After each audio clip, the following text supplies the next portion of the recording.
pada waktu kejadian tu unsur Islam tak ada. Unsur Islam kebangkitan tu adalah kerana Islam. Kalau menurut buku ni, bila dia tengok apa tulisan-tulisan daripada media pada waktu tu, laporan-laporan surat khabar, tak ada unsur Islam.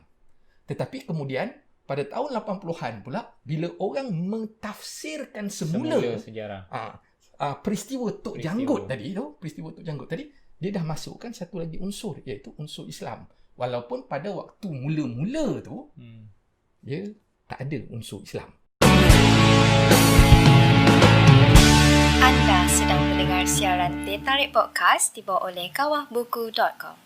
Hai, Assalamualaikum dan salam sejahtera. Bersama-sama lagi kita di dalam Teh Tarik Podcast yang ditarik khas oleh Kawah Buku. Masih lagi di dalam Siri Menjadi Malaysia bersama Mat Koi, Azan Safar dan juga Iskandar Kamil di belakang. Dah masuk episod ke-11. Dah masuk episod ke-11 tahun 2021. Jadi kita bercadang untuk bermula tahun 2021, setiap kali daripada Siri Menjadi Malaysia kita nak memperkenalkan satu buku. Satu episod untuk kita perkenalkan kepada audiens supaya buku ini menjadi lebih familiar kepada orang yang belum pernah mengenalinya. Jadi sesuailah dengan konsep kita kedai buku ni kan. Okey, jadi buku yang menjadi pilihan pada minggu ini adalah Khazanah Pantun Melayu Riau yang ditulis oleh Tenas Effendi, ataupun nama penuh dia adalah Tengku Nasruddin Effendi. Okey, aku ada satu buku ni. Ya, kau beli dekat sini. RM65 buku ni. Ini adalah buku yang menghimpunkan sejumlah pantun Melayu yang dikutip daripada Kepulauan Melayu Riau. Dan buku-buku yang istimewanya, pantun-pantun ni adalah pantun-pantun yang rare, yang jarang-jarang kita dengar dan diambil. Dan inilah usaha kerja oleh bapa pesuratan Melayu lah. Tenas Effendi ini sastrawan, budayawan dan ini adalah khazanah yang tak yang tak ternilai lah. Betul. Dengan tebal ni pun RM65 terbitan DBP. Muka surat sampai berapa tu, Zan? 807 muka surat. Kau dah baca ke? Aku tak baca habis. Tetapi ada satu section tu yang menjadi kegemaran aku lah untuk tengok-tengok sikit kan. Iaitu apa tahu? Dia ada satu section pantun kasih sayang.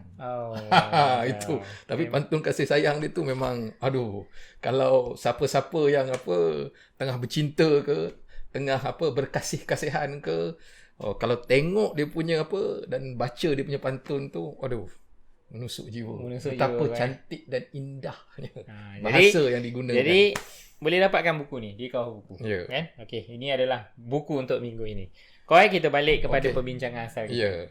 Menjadi Malaysia. Dan sebelum daripada perbincangan kita tadi, kau ada cakap minggu ini kita nak skip dulu berkaitan dengan sepatutnya kita bincang pasal sejarah kerajaan sebelum Melaka. Tapi kau nak heret minggu ini kepada perbincangan berkaitan dengan historiografi. Jadi kenapa kau nak heret perbincangan historiografi, apa itu hostografi dan apa yang penting sangat sampai kau nak menangguhkan perbincangan kita yang sepatutnya pada minggu ni. Bukan mengheret lah, tetapi kita mengangkat ataupun memperkenalkan kepada penonton kita tentang suatu konsep di dalam pengajian sejarah.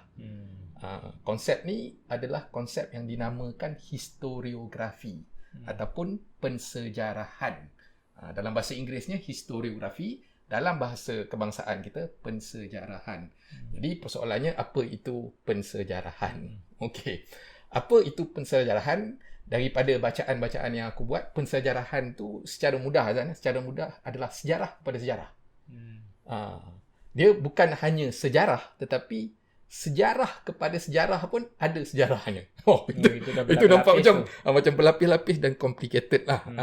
Tapi secara umumnya di dalam konteks pensejarahan ni, ia satu dalam disiplin sejarah ni, pensejarahan ni adalah satu sisi daripada sejarah yang mana kajian dilakukan dengan meneliti teks sejarah tu sendiri. Maknanya penulisan sejarah tu ada sejarah dia. Bukan sahaja sejarah, tetapi penulisan sejarah tu, teks sejarah tu, bagaimana sejarah ditulis tu ada sejarah dia. Contoh sikit kan. Sebab bila kita bercakap tentang sejarah, tentulah ada penulisnya kan. Jadi apa yang ditulis dia tu ada sejarahnya. Aku bagi suatu contoh lah. Contohnya aku rasa tentang, aku ada ambil suatu buku. Buku ni pun aku rasa Kawah Buku ada jual juga sebab aku beli ni di Kawah Buku. Ni ini Tok Janggut pelanggan setia. Okey. Ditulis oleh sejarawan mendiang Chia Boon Keng. Yang ini aku rasa kalau sekiranya untuk sebab Kawah Buku ada juga buat satu siri melawan lupa. Satu mengulas buku, satu lagi melawan lupa. Sebab Chia Boon Keng ni dah almarhum, mendiang Jadi kalau nak mengangkat Chia Boon Keng ni, aku rasa cukup baiklah. Dia antara sejarawan yang menjadi favourite aku lah. Jadi dalam Tok Janggut ni akan ada. Aku akan ada akhir tahun nanti. Akhir tahun nanti akan ada. Awal tahun kita cakap akhir tahun akan ada. Itu nampak vision tu terlalu jelas tu. Sebab aku tak pasti Chia Boon Keng ni meninggal bila, tapi aku rasa Chia Boon Keng ni adalah satu sosok yang patut diangkat. Ya betul. Kan? Sebagai salah seorang daripada sejarawan yang terulung lah. Jadi dalam konteks ni, sebab kita nak bagi contoh apa itu pensejarahan, ini adalah antara buku yang kajian tentang sejarah yang boleh dikategorikan sebagai pensejarahan. Okey aku bagi contoh peristiwa dia tentang peristiwa kebangkitan rakyat, sebahagian daripada rakyat khususnya di Pasir Putih, di Kelantan, di dalam melawan yang kita faham tu melawan penjajahan. Jadi peristiwa Tok Janggut ni ada banyak perspektif kalau dalam ni. Kalau dalam ni kan, dia ada satu perspektif ni peristiwa kita ada tulis kita kalau siapa yang tengok Spotify podcast tu, kita ada tulis dekat kita punya papan putih ni. Papan putih ni peristiwa Tok Janggut, peristiwa kebangkitan dan perlawanan lah. Sebahagian daripada penduduk di salah satu wilayah di Kelantan, jajahan Pasir Putih kalau tak silap aku, ada peristiwa dia kan yang berakhir dengan kematian Tok Janggut lah. Okey, dia satu peristiwa peristiwa ni memang berlaku, tapi ada berbagai perspektif. Contohnya ada perspektif daripada British. Ada perspektif daripada media pada waktu tu. Media yang ditulis oleh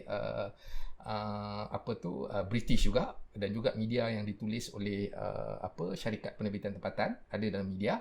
Ada juga perspektif daripada contohnya daripada polis British kan. Kemudian ada juga perspektif daripada contohnya macam bangsawan. Kemudian ada banyak perspektif lagi lah. Kemudian ada juga yang ni yang terbaru kalau dalam buku ni, daripada kelompok yang dikategorikan yang melihat peristiwa ni daripada perspektif Islam. Maknanya pemberontakan ni adalah pemberontakan yang dipersepsikan kepada Islam. Jadi kan ada banyak sini kan perspektif-perspektif yang berbeza tentang suatu peristiwa. Jadi pensejarahan ni melihat bagaimana sejarah peristiwa Tok Janggut ni ditulis dan diterbitkan kemudiannya menjadi teks sejarah lah. Ada daripada perspektif ni, daripada perspektif ni. Maknanya perspektif Islam, ada perspektif daripada British, ada perspektif daripada media, ada daripada pihak polis, dan juga ada perspektif mungkin daripada bangsawan. Sebab kalau baca buku ni kan, dia ada juga banyak versi. Jadi versi-versi inilah di dalam kajian tentang pensejarahannya tu, dia bukan saja mengkaji peristiwa tu, tetapi juga mengkaji perspektif-perspektif yang berbagai-bagai. So dalam konteks pensejarahan ni biasanya Azan kita padam sikit dulu ni. So sekarang ni satu faham dia kajian tentang sejarah kepada sejarah. Sejarah kepada sejarah, dan sejarah tu dia tidak hanya satu perspektif tetapi dia ada banyak perspektif. Jadi tugas seorang historiografer atau pensejarah ni melihat pelbagai perspektif dan juga perubahan tafsiran, perubahan tafsiran. Aku cari apa pen tadi rupanya ada kat tangan. Ada tafsiran macam Tok Janggut tadi Okey, kalau buku apa Chia Bungkeng ni ini menarik tau. Pada waktu kejadian tu unsur Islam tak ada. Unsur Islam kebangkitan tu adalah kerana Islam. Kalau menurut buku ni, bila dia tengok apa tulisan-tulisan daripada media pada waktu tu, laporan-laporan surat khabar, tak ada unsur Islam. Tetapi kemudian pada tahun 80-an pula, bila orang mentafsirkan semula sejarah peristiwa Tok Janggut tadi, dia dah masukkan satu lagi unsur, iaitu unsur Islam. Walaupun pada waktu mula-mula tu dia tak ada unsur Islam. Ini dalam buku ni lah. Jadi pada masa yang sama kan, selain daripada perspektif, dia juga melihat pada perubahan tafsiran. Perubahan tafsiran. Maknanya tafsiran satu peristiwa tu berubah mengikut apa? Zaman dan juga konteks. Mungkin pada waktu kejadian tu berlaku, kenapa unsur Islam tak ada? Kemungkinan pada waktu tu kesedaran yang bersifat Islam, yang ideological, yang political, mungkin tak begitu kuat lagi. Tetapi pada tahun-tahun 80-an, khususnya selepas zaman kebangkitan Islam dekat Malaysia ni 1970-an. Jadi pada 80-an bila orang membincangkan tentang peristiwa Tok Janggut tu, tulisan-tulisan sejarah tentang peristiwa Tok Janggut tu itu memasukkan unsur Islam. Maknanya ada perubahan tafsiran. Jadi ini adalah sebahagian daripada unsur dan juga kajian di dalam historiografi atau pensejarahan. Selain daripada perubahan tafsiran apa lagi yang menjadi tumpuan dalam historiografi? Okey yang aku cakap tadi first kali tadi tu tentang historiografi ni dia mengkaji kepelbagaian perspektif kepelbagaian perspektif sejarah. Perspektif sejarah. Kepelbagaian perspektif sejarah. Yang kedua, melihat perubahan tafsiran. Kemudian ketiganya, dia juga melihat bagaimana sejarawan yang menulis sejarah tu, apa kaedah yang digunakan dan metodologi. Kaedah ataupun metodologi lah. Metodologi di dalam penulisan dan juga pengumpulan data-data, fakta, dokumen. Kemudian ada lagi kaedah, metodologi, aku tak mengikut turutan lah. Yang ini berdasarkan apa yang aku faham dan ingat. Nombor 4-nya motivasi. Apa motivasi penulis sejarah tu? Motivasi. Macam contohnya buku yang aku sebut tadi kan. Yang ini Chia Bungkeng menulis ni. Macam mana kita bincangkan tadi, sebelum ni tidak ada unsur Islam dimasukkan di dalam pemberontakan Tok Janggut. Tetapi kita, kalau macam generasi engkau ataupun generasi aku sendiri, bila kita belajar bincang pasal Tok Janggut, masuk pula unsur Islam. Perjuangan Islam. Jadi dekat sini apa motivasi penulis dia bila dia memasukkan suatu unsur yang dahulunya tidak diangkat. Kan? Dan kemudian kalau kita tengok kepada kaedah metodologi pula, betul ataupun tidak. Betul ataupun tidak Islam itu ada di dalam perjuangan Tok Janggut. Kan? Ataupun benda itu dimasukkan kemudian. Kalau dimasukkan kemudian, apa motivasi penulisnya? Kemudian satu lagi, dia berhubung kait juga, dia ada konteks. Konteks sosial, konteks budaya. Pada zaman sejarah itu ditulis lah kan? Dan juga politik. Konteks ni maksudnya macam ni. Konteks tu, konteks sosial, budaya ataupun politik pada waktu sejarah itu dan ditulis dan juga paradigma pemikiran. Paradigma pemikiran pada waktu itu. Sebab tu aku cakap tadi, kemungkinan unsur Islam dimasukkan tahun-tahun 70-an, 80-an tu kerana konteks sosial, budaya dan politik pada waktu itu dia selari dengan zaman kebangkitan Islam pada tahun-tahun 70-an dan 80-an. Jadi pada waktu itu konteks tu mempengaruhi bagaimana sejarah ditulis. Dan yang paling terakhir sekali, selain daripada 1, 2, 3, 4, 5, 6 ni, yang penting ni aku rasa adalah untuk mencari kebenaran lah. Historiografi ni salah satu daripadanya yang sering dibincangkan dalam historiografi kebenaran fakta adalah kebenaran. Kebenaran ni maksudnya ini sebenarnya istilah ni, kebenaran, truth ni, ini satu perbincangan yang sangat rumit lah. Apa itu kebenaran? Bagaimana kebenaran diperolehi? Ataupun boleh tak kita mendapat kebenaran daripada sesuatu yang berlaku puluhan tahun dahulu ataupun ratusan tahun dahulu yang mana kita sebagai pengkaji tak ada pun pada waktu itu. Kan? Jadi pencarian kebenaran ni dia ada debate yang panjang lah.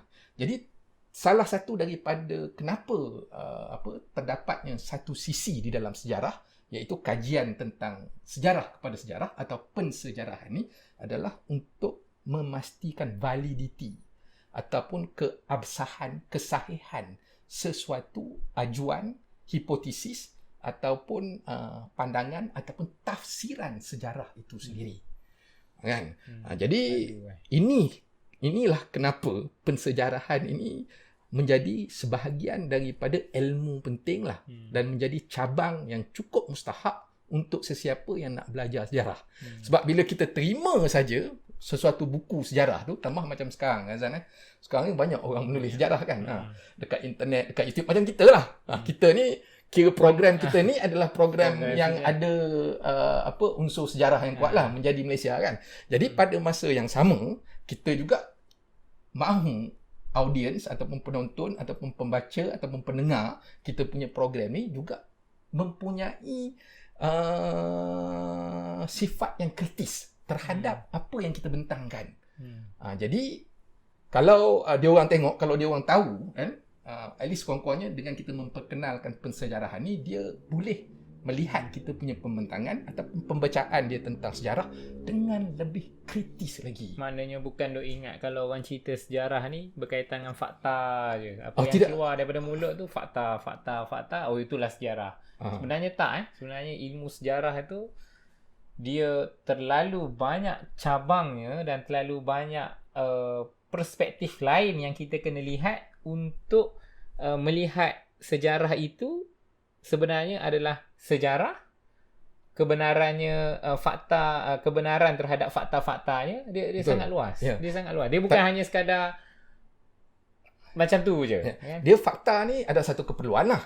Di dalam sejarah ni untuk kita to establish the facts, untuk kita untuk kita mengasaskan, meletakkan satu landasan kepada sesuatu hujah tu adalah berdasarkan kepada fakta.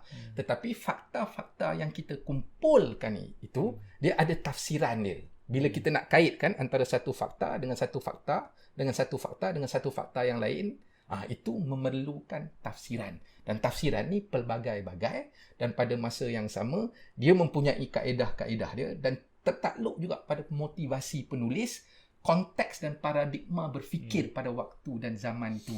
Jadi bila kita nak membaca sejarah ataupun tak tahulah sekarang ni orang banyak tonton YouTube tentang sejarah tu, kita mesti lebih kritis lah. Kita tak menerima dengan sembrono, maknanya kita question. Jadi pensejarahan ataupun historiografi ini sebahagian daripadanya adalah satu alat analisis yang kritis. Alat analisis. Analisis yang kritis terhadap sejarah. Bila kita melihat sejarah tu, kita pun tahu ia tafsiran dan kemungkinan dalam konteks sejarah ni, sejarah yang mana persoalan dia? Ini persoalan-persoalan dalam historiografi lah. Adakah sejarah elit semata-mata ataupun sejarah orang bawah? Kalau sejarah orang bawah, daripada siapa? Kalau sejarah bangsawan, bagaimana pula orang-orang biasa punya sejarah? Ini antara persoalan-persoalan yang dikemukakan di dalam kajian tentang historiografi lah. Di episod yang akan datang, kita akan melihat dengan lebih lanjut lagi tentang persoalan pensejarahan. Sebab topik ni memang topik yang sebenarnya agak rumit dan aku rasa tak ramai orang yang familiar tentang historiografi ataupun pensejarahan, kecuali kalau dia memang student sejarah lah. Kalau macam aku pun bukan student sejarah. Aku bukan student sejarah. Aku lebih kepada kajian tentang sosiologi, dan tumpuan aku pun lebih kepada kalau sejarah tu sejarah idea. Yang ini apa itu sejarah idea, itu cerita lain pula. Itu cerita lain pula lah. Tapi basically historiografi ni dia ada fungsi dia, dan dia juga ada peranan dia, khususnya di dalam menentukan validiti dan juga kritik terhadap sejarah. Sejarah kepada sejarah, ada sejarahnya. Ada sejarah dia. Sekurang-kurangnya dia membuka minda, dan sekurang-kurangnya orang tidak hanya tahu bahawa sejarah itu hanya ada pada satu jalur saja. Maksud dia terlalu banyak perspektif yang perlu dilihat, dan jangan mudah untuk kita menolak. Sembrono je kita menolak sejarah-sejarah lain, walhal itu sebenarnya adalah perspektif-perspektif yang muncul ataupun yang ada pada lingkungan ataupun kelompok-kelompok yang berbeza daripada yang mungkin kebiasaan kita dengar. Perbincangan yang menarik dan aku rasa wajarlah untuk kau mengangkat topik pensejarahan ini, untuk sebelum kita membawa kepada perbincangan yang lebih bersifat sejarah itu, berkaitan dengan kerajaan-kerajaan sebelum Melaka kan. Tapi aku rasa yang ni ada sambungan dia lagi. Ada sambungan ya. Kita akan sambung dalam episod yang akan datang. Untuk makluman juga kita sebenarnya hari ni menggunakan audio yang lain, sistem audio yang lain. So aku tak tahu respon macam mana okey ke tak. So kalau ada komentar ke apa, boleh respon tak clear ke, tak jelas, bunyi bising ke dan sebagainya. Yang keduanya aku nak cakap juga adalah hari ni kita duduk atas kerusi. Aku pun tak tahu macam mana. Sakit pinggang. Bersila sakit pinggang, ataupun tak tahulah kalau macam ni set kita yang akan datang. Hilang keunikan kita duduk bersila tu rare tu kan. Tapi itulah. Mungkin boleh bagi komen lah sama ada nak teruskan duduk bersila kan. Duduk bersila tu macam mana. Gitulah. Tapi yang paling penting ni tentang bunyi lah. Sama ada bunyi dia cukup bagus ataupun bagaimana. Cukup bagus ataupun tak. Okey, kita jumpa dalam episod yang akan datang. Layari www.kawahbuku.com untuk dapatkan buku-buku terbaik pilihan anda. Jumpa dalam episod yang akan datang. Terima kasih, Koi. Alright.